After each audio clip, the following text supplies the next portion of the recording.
भगवते वासुदेवाय। अध्याय संख्या 3, भागवत महात्म्य, भक्ति के कष्ट की निवृत्ति। अभी तक हम लोगों ने भागवत महापुराण के महात्म्य में 2 अध्याय का अध्ययन कर चुके हैं। पहला देवर्षि नारद की भक्ति से भेंट और दूसरा भक्ति का दुख दूर करने के लिए नारद जी का उद्योग। और अब तक हम लोगों ने पढ़ा जाना कि नारद जी ने भक्ति देवी के कष्ट के निवारण के लिए पहले गीता पाठ और वेदांत घोष, वेदों का पाठ इत्यादि करने की कोशिश की। भक्ति के 2 पुत्र ज्ञान और वैराग्य के कानों में जोर जोर से चिल्लाकर उन्होंने ये सब पाठ किए। फिर भी समुचित फल नहीं मिलने पर नारद जी चिंतित हुए और फिर भगवान की कृपा से उन्हें सनकादिक ऋषियों का दर्शन प्राप्त हुआ और उन्होंने भागवत कथा की विधि बतलाई और बताया कि इस कलयुग में भागवत कथा ही सबसे उपयुक्त है कष्टों के निवारण के लिए। और तब भागवत कथा का आयोजन आनंद क्षेत्र में हरिद्वार में किया गया और जहाँ पर भक्ति देवी प्रकट हुई और उसके साथ ज्ञान और वैराग्य दोनों पुत्र आए और भागवत कथा के श्रवण से दोनों पुत्र हृष्ट पुष्ट हो गए और भक्ति देवी नृत्य करने लगी और गाने लगी, श्री कृष्ण गोविंद हरे मुरारे, हे नाथ नारायण वासुदेवा। तो आज हम अध्याय संख्या 3 का अध्ययन करने की चेष्टा करते हैं, भक्ति के कष्ट की निवृत्ति। तो यह अध्याय आरंभ होता है नारद जी के उक्ति से। नारद उवाच ज्ञान यज्ञम करिष्यामि शुकशास्त्रक अथो ज्वलम भक्ति ज्ञान विरागानाम अस्थापनार्थम प्रयत्नतः कुत्र कार्यो मया यज्ञ स्थलम तद्वाच्यतामिह महिमा शुकशास्त्रस्य वक्तव्यो वेद पारगै किय भिद्र दिवसै श्राव्या श्रीमद्भागवती कथा को विधिस्तत्र कर्तव्यो ममेदं ब्रूवतामित। कुमारावचो शृणु नारद वक्ष्यामो विनम्राये विवेकिने गंगाद्वार समीपे तु तटमानन्दनामकं नाना ऋषिगणैर्जुष्टं देवसिद्धिनिषेवितं नाना तरुलताकीर्ण नवकोमलबालुकम्। नारद जी कहते हैं, अब मैं भक्ति ज्ञान और वैराग्य को स्थापित करने के लिए प्रयत्न पूर्वक श्री सुखदेव जी के कहे हुए भागवत शास्त्र की कथा द्वारा उज्जवल ज्ञान यज्ञ करूंगा। यह यज्ञ मुझे कहाँ करना चाहिए, आप इसके लिए कोई स्थान बता दीजिए। आप लोग वेद के पारगामी हैं, इसलिए मुझे सुख शास्त्र की महिमा सुनाइए। यह भी बताइए कि श्रीमद् भागवत की कथा कितने दिनों में सुनानी चाहिए और उसके सुनने की विधि क्या है। तब सनकादिक ऋषियों उन्होंने कहा कि नारद जी, आप बड़े विनीत और विवेकी हैं। हम आपको ये बातें बताते हैं। हरिद्वार के पास आनंद नाम का एक घाट है, वहाँ अनेकों ऋषि रहते हैं, देवता सिद्ध लोग भी वहाँ उसका सेवन करते हैं।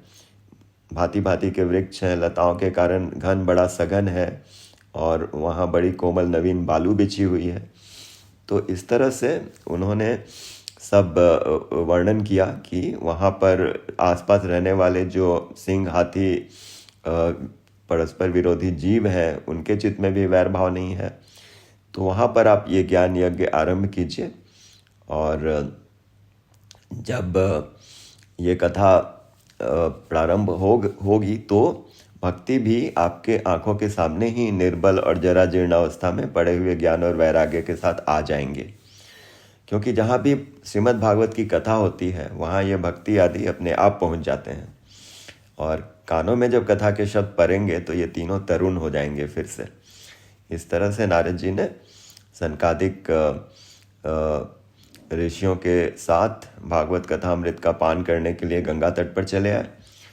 और जिस समय वो तट पर पहुंचे तो पूरे त्रिलोक में, भूलोक, देवलोक और ब्रह्मलोक में कथा का हल्ला हो गया और सारे विष्णु भक्त वे भागवत अमृत का पान करने के लिए दौड़ दौड़ कर आने लगे। तो पुरस्थम निर्बलम चैव जराजीर्ण कलेव तद्वयं च पुरस्कृत्य भक्ति अस्तत्रागमिष्यति। यत्र भागवती वार्ता तत्र भक्त्यादिकं व्रजेत्। कथा शब्दं समाकर्ण्य तत्रिकं तरुणायते। सुतुवाच एवमुक्त्वा कुमारास्ते नारदेन समं ततः गङ्गातटं समागमुः कथापानाय सत्वरः। यदा यातास्तटं ते तु तदा कोलाहलोऽप्यभूत्। भूलोके देवलोके च ब्रह्मलोके तथैव च। भृगु, वशिष्ठ, च्यवन, गौतम, मेधातिथि, देवल, देवरात, परशुराम, विश्वामित्र, शाकल, मार्कंडेय, दत्तात्रेय, पिप्पलाद, योगेश्वर, व्यास और पराशर, छाया, शुक, जाजाली और जहन्यू आदि सभी प्रधान प्रधान मुनिगण अपने अपने पुत्र, शिष्य और स्त्रियों समेत बड़े प्रेम से वहां आए। इनके सिवा वेद, वेदांत, उपनिषद, मंत्र, तंत्र, 17 पुराण और 6 शास्त्र भी मूर्तिमान होकर वहां उपस्थित हुए। गंगा आदि नदियां, पुष्कर आदि सरोवर, कुरुक्षेत्र आदि समस्त क्षेत्र, सारी दिशाएं, दंडक आदि वन, हिमालय आदि पर्वत तथा देव, गंधर्व और दानव आदि सभी कथा सुनने चले आए। जो लोग अपने गौरव के कारण नहीं आए, महर्षि भृगु उन्हें समझा बुझा कर ले आए। तब कथा सुनाने के लिए दीक्षित होकर श्री कृष्ण परायण सनकादि नारद जी के दिए हुए श्रेष्ठ आसन पर विराजमान हुए। उस समय सभी श्रोताओं ने उनकी वंदना की। श्रोताओं में वैष्णव, विरक्त, सन्यासी और ब्रह्मचारी लोग आगे बैठे और उन सबके आगे नारद जी विराजमान हुए। तो ऐसा हमने देखा कि सारे ऋषि मुनि और तीर्थ स्थान, गंगा आदि नदियाँ, पर्वतें, ये सब कथा सुनने के लिए आगे। दानव, गंधर्व भी वहाँ चले आए और फिर सनकादिक ऋषियों ने अपना आसन ग्रहण किया और नारद जी उस सबके आगे बैठे और अब कथा प्रारंभ होगी। भूर्गुर्वसिष्ठश्च्यवनश्च गौतमो मेधातिथिर्देवलदेवरातो। रामस्तथा गादिसुतश्च शाकलो मृकण्डपुत्रा त्रिजपि पिप्पलादा। योगेश्वरो व्यासपराशरौ च छायाशुको जाजली जहनुमुख्या। सर्वेऽप्यमी मुनिगणा सह पुत्रशिष्या। स्वस्त्रीभिरायुरति प्रणयेन युक्ता। वेदान्तानि च वेदाश्च मन्त्रास्तन्त्रासमूर्तयः। 10 सप्तपुराणानि षट्शास्त्राणि तथा ययु। गङ्गाद्या सरितस्तत्र पुष्करादिसंसरासि च। क्षेत्राणि च दिश सर्वा दण्डकादिवनानि च। नगादयो ययुस्तत्र देवगन्धर्वदानवा। गुरुत्वा तत्र नायातान् भृगु सम्बोध्य चानयत्। दीक्षिता नारदेनाथ दत्तमाशनमुत्तमं। कुमारा वन्दिता सर्वैर्निर्षेदु कृष्णतत्परः। वैष्णवाश्च विरक्ताश्च न्यासिनो ब्रह्मचारिणा। मुखभागे स्थितास्ते च तदग्रे नारद स्थित। तो नारद जी पंक्ति में बैठ चुके हैं और सारे श्रोतागण के सामने। और अब सूत जी कहेंगे कि कैसे पूजा समाप्त होने पर सब लोग एकाग्रचित्त हो गए और तब सनकादिक ऋषि महात्मा नारद को श्रीमद् भागवत महात्म्य में स्पष्ट करके सुनाने लगे। और सनकादिक ऋषियों ने कहा, अब हम आपको इस भागवत शास्त्र की महिमा सुनाते हैं। इसके श्रवण मात्र से मुक्ति हाथ लग जाती है। श्रीमद् भागवत की कथा का सदा सर्वदा सेवन आस्वादन करना चाहिए। इसके श्रवण से श्री हरि हृदय में आविराजते हैं। भागवत महापुराण में 18,000 श्लोक हैं, 12 स्कंद हैं और सुखदेव जी और राजा परीक्षित का संवाद है। आप यह भागवत शास्त्र ध्यान देकर सुनिए। जब तक जीव अज्ञानवश से संसार चक्र में भटकता है जब तक क्षण भर के लिए भी कानों में इस सुख शास्त्र की कथा नहीं पड़ती। बहुत से शास्त्र और पुराण सुनने के भी लाभ नहीं है, उससे तो भ्रम बढ़ता है। मुक्ति के लिए तो एकमात्र भागवत शास्त्री गरज रहा है, और जिस घर में नित्य प्रति श्रीमद् भागवत की कथा होती है वह तीर्थरूप हो जाता है, और जो लोग उसमें रहते हैं उसके सारे पाप नष्ट हो जाते हैं। कुमारा ऊचु अथ ते वर्णयते स्मार्भिर महिमा शुक शास्त्रजः यस्य श्रवण मात्रेण मुक्ति करतले स्थिता सदा सेव्या श्रीमद्भागवती कथा यस्या श्रवण मात्रेण हरिश्चित्तं समाश्नयेत्।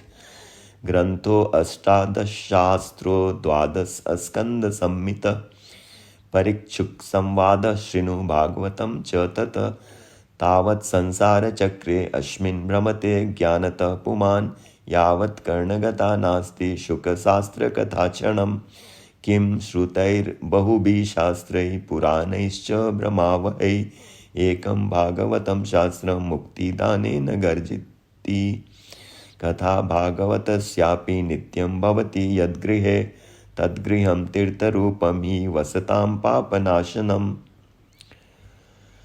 और हजारों अश्वमेध और सैकड़ों वाजपेयी यज्ञ भी इस सुखशास्त्र की कथा का 16वां अंश भी नहीं हो सकते। जब तक हम इस भागवत महापुराण का श्रवण अच्छी तरह नहीं करते तब तक शरीर में पाप निवास करते ही करते हैं। फल की दृष्टि से भी इसकी समता गंगा, गया, काशी, पुष्कर या प्रयाग कोई भी तीर्थ नहीं कर सकता। तो यदि आपको परम गति की इच्छा है तो अपने मुख से भागवत के आधे अथवा चौथाई श्लोक का भी नित्य नियम पूर्वक पाठ कीजिए। फिर सनकादिक ऋषियों ने कहा कि ओमकार, गायत्री, पुरुष सूक्त, तीनों वेद, श्रीमद् भागवत, ओम नमो भागवते वासुदेवाय, यह द्वादशाक्षर मंत्र, 12 मूर्तियों वाले सूर्य भगवान, प्रयाग, संवत्सर रूप काल, ब्राह्मण, अग्निहोत्र, गौ, द्वादशी तिथि, तुलसी, वसंत ऋतु और भगवान पुरुषोत्तम, इन सब में बुद्धिमान लोग वस्तुतः कोई अंतर नहीं मानते। जो पुरुष अहर्निश अर्थ सहित श्रीमद् भागवत शास्त्र का पाठ करता है उसके करोड़ों जन्मों के पाप नष्ट हो जाते हैं, इसमें तनिक भी संदेह नहीं है। तो इतनी महिमा बताई जा रही है भागवत महापुराण की। जो पुरुष नित्य प्रति भागवत का आधा या चौथाई श्लोक भी पढ़ता है उसे राजसूय और अश्वमेध यज्ञों का फल मिलता है। नित्य भागवत का पाठ करना, भगवान का चिंतन करना, तुलसी को सींचना और गौ की सेवा करना, ये चारों समान है। जो पुरुष अंत समय में श्रीमद् भागवत का वाक्य सुन लेता है उस पर प्रसन्न होकर भगवान उसे वैकुंठ धाम देते हैं। इस तरह से श्री शौनकादिक ऋषि भागवत के महात्म्य को बता रहे हैं कि अगर किसी ने नहीं पढ़ा तो उसकी माता ने तो सिर्फ प्रसव पीड़ा पहुंचाने के लिए ही उत्पन्न किया उसको, और पृथ्वी के भार स्वरूप उस पशु तुल्य मनुष्य को धिक्कार है। यूँ स्वर्गलोक में देवताओं में प्रधान इंद्रादि कहा करते हैं। और बड़ा कठिन है भागवत की कथा मिलना। जब करोड़ों जन्मों का पुण्य होता है तभी इसकी प्राप्ति होती है। तो प्रयत्न पूर्वक इसका श्रवण कीजिए, और दिनों का कोई नियम नहीं है, इसे तो सर्वदा सुनना चाहिए। इससे सत्य भाषण और ब्रह्मचर्य पालन पूर्वक सर्वदा ही सुनना श्रेष्ठ माना गया है। लेकिन सत्य भाषण होना और सत्यभाषी होना और ब्रह्मचर्य का पालन करना इस कलयुग में ऐसा कठिन है, इसलिए सुखदेव जी ने एक विशेष विधि बतलाई है कि कलयुग में बहुत दिनों तक चित्त की वृत्तियों को वश में रखना, नियमों में बंधे रहना और किसी पुण्य कार्य के लिए दीक्षित रहना कठिन है। इसलिए सप्ताह श्रवण की विधि है। श्रद्धापूर्वक कभी भी श्रवण करने से अथवा माघ मास में श्रवण करने से जो फल होता है वही फल श्री सुखदेव जी ने सप्ताह श्रवण में निर्धारित किया है। मन के असंजम रोगों की बहुलता और आयु की अल्पता के कारण तथा कलयुग में अनेकों दोषों की संभावना से ही सप्ताह श्रवण का विधान किया गया है। मनोवृत्ति जयश्चैव नियमाचरणम तथा दीक्षा कर्तुम शक्यत्वात् सप्ताह श्रवणम मतं श्रद्धात् श्रवणे नित्यं माघे तावद्धि यत्फलं तत्फलं शुकदेवेन सप्ताह श्रवणे कृतं मनश्चाजयाद्योगान्त पुंसां चैवायुष क्षयात् कलेर्दोष बहुत्वाच्च सप्ताह श्रवणम मातम। तो इस तरह से सनकादिक ऋषियों ने भागवत सप्ताह श्रवण की महिमा का बखान किया। और फिर शौनक जी ने पूछा कि सूत जी, यह तो आपने बड़े आश्चर्य की बात कही। अवश्य यह भागवत पुराण ब्रह्मा जी के भी आदि कारण श्री नारायण का निरूपण करता है, परंतु यह मोक्ष की प्राप्ति में ज्ञान आदि सभी साधनों का तिरस्कार करके इस युग में उनसे भी कैसे बढ़ गया। तो सूत जी ने कहा, शौनक जी, जब भगवान श्री कृष्ण इस धराधाम को छोड़कर अपने नित्य धाम को जाने लगे, तब उनके मुखारविंद से एकादश स्कंद का ज्ञानोपदेश सुनकर भी उद्धव जी ने पूछा। तो उद्धव जी ने श्री कृष्ण को कहा था कि जब आप परमधाम पधारना चाहते हैं, मेरे मन में एक बड़ी चिंता है, उसे शांत कीजिए। घोर कलिकाल तो आया ही समझिए। तो संसार में फिर अनेकों दुष्ट प्रकट हो जाएंगे। उनके संसर्ग से सत्पुरुष भी उग्र प्रकृति के हो जाएंगे। फिर गोरूपनी पृथ्वी किसकी शरण में जाएगी। आपको छोड़कर रक्षा करने वाला कोई दूसरा दिखाई नहीं देता, इसलिए आप साधुओं पर कृपा करके यहाँ से मत जाइए। भगवान, आपने निराकार और चिन्मात्र होकर भी भक्तों के लिए ही तो यह सगुण रूप धारण किया है। फिर भला आपका वियोग होने पर वे भक्तजन पृथ्वी पर कैसे रह सकेंगे। निर्गुणोपासना में तो बड़ा कष्ट है, इसलिए कुछ और विचार कीजिए। तब प्रभास क्षेत्र में उद्धव जी के यह वचन सुनकर भगवान सोचने लगे कि भक्तों के अवलंब के लिए मुझे क्या व्यवस्था करनी चाहिए। शौनक जी, तब भगवान ने अपनी सारी शक्ति भागवत में रख दी। वे अंतर्धान होकर इस भागवत समुद्र में प्रवेश कर गए। इसलिए यह भगवान की साक्षात शब्दमय मूर्ति है। इसके सेवन, श्रवण, पाठ अथवा दर्शन से ही मनुष्य के सारे पाप नष्ट हो जाते हैं। इसी से सप्ताह श्रवण सबसे बढ़कर माना गया है। और कलयुग में यही सब साधनों को छोड़कर प्रधान धर्म है। यही एक ऐसा धर्म है जो दुख, दरिद्रता, दुर्भाग्य और पापों की सफाई कर देता है तथा काम, क्रोध आदि शत्रुओं पर विजय दिलाता है। अन्यथा भगवान की इस माया से पीछा छुड़ाना देवताओं के लिए भी कठिन है। मनुष्य तो इसे कैसे ही छोड़ सकते हैं। इत्युद्यवच श्रुत्वा प्रभासे चिन्तयद्वरी भक्तावलम्बनार्थाय किं विधेयं मयेति च स्वकीयं यद्वेत्तेजस्तच्च भागवते दधात् तिरोधाय प्रविष्टोऽयं श्रीमद्भागवतार्णवम्। तेनेयं वाङ्मयी मूर्ति प्रत्यक्षा वर्तते हरे। सेवनात्, श्रवणात्, पाठात्, दर्शनात् पापनाशिनी। सप्ताश्रवणं तेन सर्वेभ्यो अप्यधिकं कृतं। साधनानि तिरस्कृत्य कलौ धर्मो अयमीरित। दुःख, दारिद्र्य, दौर्भाग्य, पाप प्रक्षालनाय च काम, क्रोध, यजार्थं हि कलौ धर्मो अयमीरित। अन्यथा वैष्णवी माया देवैरपि सुदुस्तयजा कथं त्याज्या भवतें पुंभि सप्ताह तो प्रकीर्तितः। ये सारे श्लोक 60 से 65 तक भागवत के जो महिमा है उसका बखान उद्धव जी और श्री कृष्ण जी के संवाद में हो रहा है, क्योंकि भगवान श्री कृष्ण भागवत में प्रवेश कर गए हैं और इस तरह से उनकी जो यह भागवत है वो भगवान की साक्षात शब्दमयी मूर्ति है। फिर सूत जी कहते हैं कि जिस समय सनकादिक मुनीश्वर इस प्रकार सप्ताह श्रवण की महिमा का बखान कर रहे थे, उस सभा में एक बड़ा आश्चर्य हुआ जो मैं तुम्हें बतलाता हूँ। वहाँ तरुणावस्था को प्राप्त हुए अपने दोनों पुत्रों के साथ विशुद्ध प्रेम रूपा भक्ति बार बार श्री कृष्ण गोविंद, हरे मुरारे, हे नाथ नारायण, वासुदेव आदि भगवान नामों का उच्चारण करती हुई अकस्मात प्रकट हो गई। एवं नगा श्रवणो रुद्धर में प्रकाश्यमाने ऋषिभिः सभायाम् आश्चर्यमेकं समभूतदानीं तदुच्यते संसृणु शौनकत्वम्। भक्तिसुतौ तौ तरुणो गृहीत्वा प्रेमैकरूपा सहसा विरासीत्। श्रीकृष्ण गोविंद हरे मुरारे नाथेति नामानि मुहुर्वदन्ति। तभी सभी सदस्यों ने देखा कि परम सुंदरी भक्ति रानी भागवत के अर्थों का आभूषण पहने आ पधारी हैं। मुनियों की उस सभा में सब तर्क वितर्क करने लगे कि कैसे आईं, कैसे प्रविष्ट हुईं। तब सनकादिक ऋषियों ने कहा कि भक्ति देवी अभी अभी कथा के अर्थ से निकली हैं। उनके यह वचन सुनकर भक्ति ने अपने पुत्रों समेत अत्यंत विनम्र होकर सनत कुमार जी से कहा। सनत कुमार जी व्यासपीठ पर आसीन भागवत की कथा कह रहे हैं, भागवत की महिमा का बखान कर रहे हैं।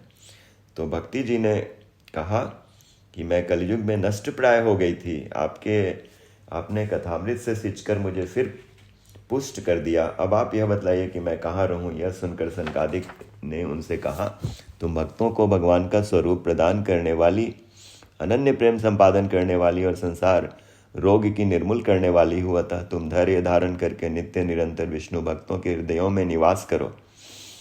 कलयुग के दोष भले ही सारे संसार पर अपना प्रभाव डालें, किंतु वहां तुम पर इनकी दृष्टि भी नहीं पड़ सकेगी। इस प्रकार उनकी आज्ञा पाते ही भक्ति तुरंत भगवत भक्तों के हृदयों में आ विराजी। इस तरह से बड़ा ही सुंदर मार्मिक वर्णन सनकादिक ऋषियों द्वारा और भक्ति जी के प्रश्न का इतना सुंदर निदान कि भक्तों के हृदय में जा विराजो, क्योंकि वो कलियुग के दोष भले ही संसार पर अपना प्रभाव डालें, किंतु वहाँ तुम पर इनकी दृष्टि भी नहीं पड़ सकेगी। इस तरह से हम इस तृतीय अध्याय के अंतिम 2 श्लोकों को पढ़ते हैं। सकल भुवन मध्ये निर्धनास्तेऽपि धन्या, निवसति हृदि येषां श्रीहरे भक्तिरेका। हरिरपि निजलोकं सर्वथातो विहाय, प्रविशति हृदि तेषां भक्तिसूत्रोपनद्व। ब्रूमोऽद्यते किं दिकं महिमानमेवं, ब्रह्मात्मकस्य भुवि भागवताभिधस्य। यत्संश्रयाग्नि गदिते लभते सुवक्ता, श्रोतापि कृष्ण समता मन्य धर्मयी।